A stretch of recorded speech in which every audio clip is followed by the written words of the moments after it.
PRP और GFC दोनों ही बेहद पॉपुलर ट्रीटमेंट है फिलहाल हेयर लॉस के इश्यूज में, और दोनों बहुत रिजल्ट प्रॉमिसिंग ट्रीटमेंट्स हैं।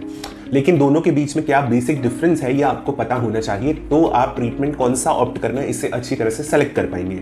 दरअसल पीआरपी हो या जीएफसी दोनों एक सिमिलर प्रिंसिपल पे वर्क करते हैं। आपकी ब्लड में जो प्लेटलेट्स होती है उन प्लेटलेट्स में कुछ ग्रोथ फैक्टर्स होते हैं। अब बहुत सारे ग्रोथ फैक्टर्स हैं, उनके बारे में डिटेल में नहीं जाएंगे, लेकिन कुछ ग्रोथ फैक्टर्स होते हैं। उन ग्रोथ फैक्टर्स को अगर हम आपकी हेयर फॉलिकल के अराउंड इंजेक्ट कर दें तो वो ग्रोथ फैक्टर्स आपकी हेयर फॉलिकल को एक्टिवेट करते हैं हेयर को ग्रो करने में हेल्प करने के लिए। ये सिंपल सा प्रिंसिपल है। डिफरेंस है इन दोनों की प्रोसेसिंग में। पीआरपी में हम लोग क्या करते हैं, आपका ब्लड लेते हैं, ब्लड को पहले ही सेंट्रीफ्यूज कर लेते हैं और प्लेटलेट्स को अलग कर लेते हैं। अब जब हमारे पास में पीआरपी प्रिपेयर हो गया तो इंजेक्ट करने से ठीक पहले हम पीआरपी को एक्टिवेट करते हैं। एक्टिवेट करने में कुछ नहीं करते, प्लेटलेट्स जो है उसको बस्ट कर देते हैं ताकि उसके अंदर के जो ग्रोथ फैक्टर है वो बाहर रिलीज हो पाए।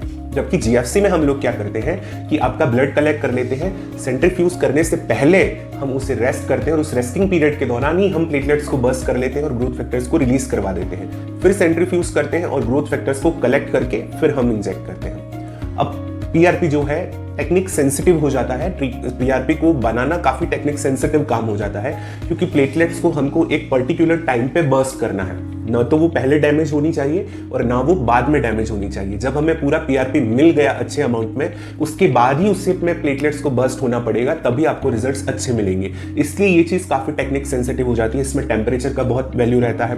पीआरपी आप किस ट्यूब में प्रिपेयर कर रहे हैं ये बहुत इंपॉर्टेंट मैटर रखता है। सेंट्रीफ्यूज मशीन कैसी है, उसका एंगुलेशन कैसा है, ट्यूब के अंदर एंटीकोगुलेंट एजेंट कौन सा है, आप सिंगल सेंट्रीफ्यूज कर रहे हैं, डबल सेंट्रीफ्यूज कर रहे हैं, आप उसे एक्टिवेट कर पा रहे हैं, नहीं कर पा रहे हैं, आप उसे कौन से मेथड से एक्टिवेट कर रहे हैं, काफी टेक्निक सेंसिटिव चीजें हो जाती है। इस सारी चीजों से बचने का जो तरीका है वो है जीएफसी, क्योंकि जीएफसी में टेक्निक सेंसिटिविटी नहीं है। हम लोग ब्लड को कलेक्ट कर रहे हैं, ब्लड को 20 to 30 मिनट्स के लिए रेस्टिंग फेज में रख रहे हैं, तो ऑटोमेटिकली जो है उसमें कुछ ऐसे इंग्रेडिएंट्स है ट्यूब के अंदर जो प्लेटलेट्स को बाहर ही बस्ट कर देंगे। जब वो बस्ट कर देंगे तो ग्रोथ फैक्टर्स रिलीज हो गए। अब हमें टेंशन नहीं है, अब हमें सिर्फ ग्रोथ फैक्टर्स को कलेक्ट करके इंजेक्ट करना है। इसलिए जीएफसी का बनना कंपैरेटिवली पीआरपी से ज्यादा इजी है, और इजी है इसलिए ग्रोथ फैक्टर का जो कंसंट्रेशन है वो जीएफसी में कंपैरेटिवली पीआरपी से ज्यादा मिलता है, और इसलिए जीएफसी के रिजल्ट्स पीआरपी से कंपैरेटिवली थोड़े बेटर मिलते हैं। अब जो चीज बेटर होती है वो थोड़ी एक्सपेंसिव भी होती है, इसलिए जीएफसी ट्रीटमेंट पीआरपी के मुकाबले थोड़ा एक्सपेंसिव भी होता है।